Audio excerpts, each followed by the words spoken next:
হঠাৎ সুমনের মনে হলো কেউ তার পিছনে খুব জোরে নিঃশ্বাস ফেলছে। সে বারবার পিছনে তাকাচ্ছে কিন্তু কাউকে দেখতে পাচ্ছে না। পালিয়েছিস যখন তখন আর বের হবে না রে, কোনো মতেই বের হবে না। স্বাগত ছোটবেলা টিভিতে।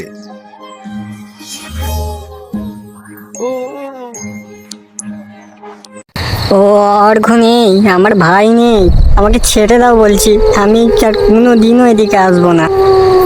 নয় তোর মাটি এক পাচ্ছে ধরে সে মাটি হয়ে যায়। হঠাৎ দূর থেকে গলার আওয়াজ শুনে ডাইনির ছায়াটা মুহূর্তে কুয়াশায় মিলিয়ে যায়। সুমনের বড় ভাই বিশাল হন্তদন্ত হয়ে দৌড়ে আসে। সে পাগলের মতন সুমনকে খুঁজছে। সুমন একা দাঁড়িয়ে থাকতে দেখে সে থমকে দাঁড়ায়। সুমন, তুই এখানে একা কি করছিস? অর্ঘ কোথায়? দাদা, ও নিয়ে গেছে, অর্ঘ মাটি হয়ে গেছে। ওই ভূতটা, ও তো আমাদেরও ছাড়বে না। কি সব আবল তাবল বকছিস? চল এখান থেকে, রাত অনেক হয়েছে। ঠিক আছে দাদা, তুমি আগে আগে চলো, আমি পিছনে পিছনে যাচ্ছি। সুমন বিশালকে আগে আগে হাঁটতে বলে। সুমন খেয়াল করে বিশালের হাঁটার ধরনটা কেমন যেন অদ্ভুত। বিশালের হাত দুটো যেন শরীরের সাথে একদম লেগে আছে, নড়ছে না।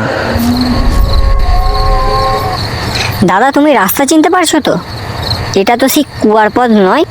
বিশাল পিছনে না তাকিয়ে বলে। নলপুরে কোনো চেনা পথ নেই রে সুমন, সব পথই ভূতের ইশারাই চলে। সুমন থমকে দাঁড়িয়ে বিশালকে বলল, তোমার গলাটা এমন লাগছে কেন দাদা? আর তোমার ছায়াটা এত লম্বা কেন?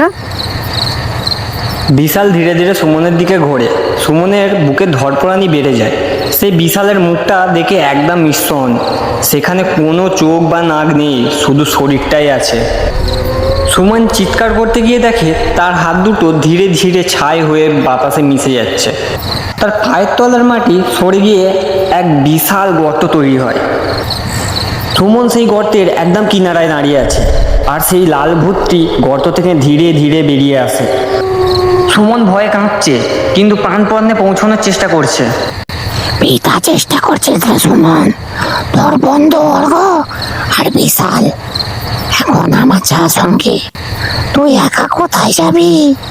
হাই, পিছে যা আমাদের তলে।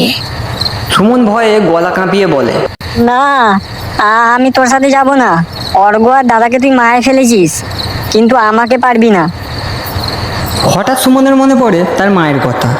সে চোখ বন্ধ করে জোরে চিৎকার করে ওঠে। তোকে আমি ভয় পাই না, তুই শুধু একটা অন্ধকার ছায়া, আর কিছুই না। ভয় পাস না, তাহলে তোর প্রিয় মানুষের অবস্থা। ঠিক তখনই অন্ধকারের ভিতর থেকে অর্ঘ্যর ছায়া বেরিয়ে আসে। সে সুমনের দিকে তাকিয়ে থাকে, আর শরীরটা পুরো নীল হয়ে থাকে। সুমন খেয়াল করে যে সে যত বেশি সাহস দেখাচ্ছে, লাল ভূতটি তত বেশি পিছিয়ে যাচ্ছে। হঠাৎ ভোরের মন্দিরের ঘণ্টার শব্দ দূর থেকে ভেসে আসে। পূর্ব আকাশে প্রথম আলোর রেখা দেখা যায়।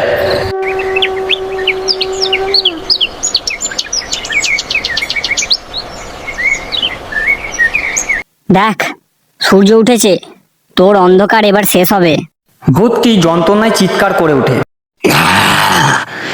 এই আলো আমি সহ্য করতে পারছি না। তেমন তুই তো বেঁচে গেলে, কিন্তু এই নলপুর তোকে মনে রাখবে। সূর্যের প্রথম আলো সরাসরি ভূতের উপরে পড়ে। সে আগুনের সাথে মিলিয়ে যায়। আমি বেঁচে গেছি, আমি সত্যিই বেঁচে গেছি। সে আর পিছনের দিকে না তাকিয়ে গ্রামের দিকে দৌড়াতে শুরু করে। তবে রাস্তার ধারে অর্ঘ্য সেই ছেঁড়া জামাটি এখনো পড়ে আছে, যেন এক নীরব সতর্কবাণী।